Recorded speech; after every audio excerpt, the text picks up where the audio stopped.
More on those stories in just a moment. We do want to begin with the death of longtime Senator Lindsey Graham. Thanks so much for joining us on this Sunday. I'm Eric Perry. The 71-year-old died overnight from an aortic rupture just hours after returning home from a trip to Ukraine. Fox News correspondent CB Cotton has the story.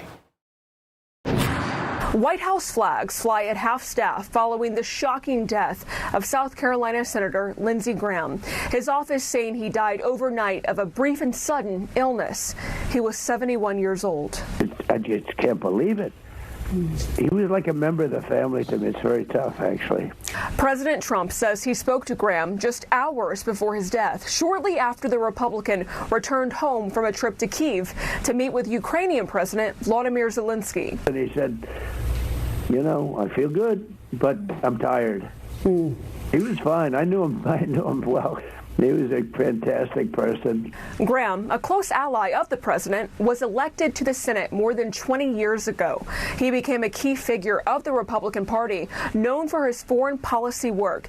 He regularly advised President Trump on Israel, Iran, and Ukraine. Most recently, he announced the White House would support the latest version of a Russia sanctions bill. I've never been more optimistic than I am today that we have the formula to end this war. My hope is to end this war through diplomacy, and the more leverage we have over Putin, the better. Ukraine's president, who met with him twice in the past week, described him as a, quote, true defender of freedom and the values that make our world safer. Israeli Prime Minister Benjamin Netanyahu called him a patriot. He was unabashedly for America, and he was unabashedly against the enemies of America. And he spoke what he thought. His colleagues on the Hill echoed the praise. He loved America passionately. He served us brilliantly, and he will be missed undeniably. President Trump has ordered all flags across the country be lowered to half-staff to honor the late senator.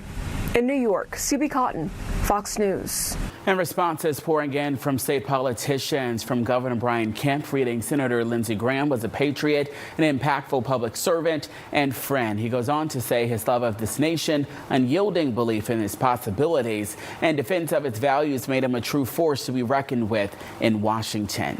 Senator Jon Ossoff saying, I join in mourning Senator Lindsey Graham and extend my deepest condolences to the senator's family, friends, and staff.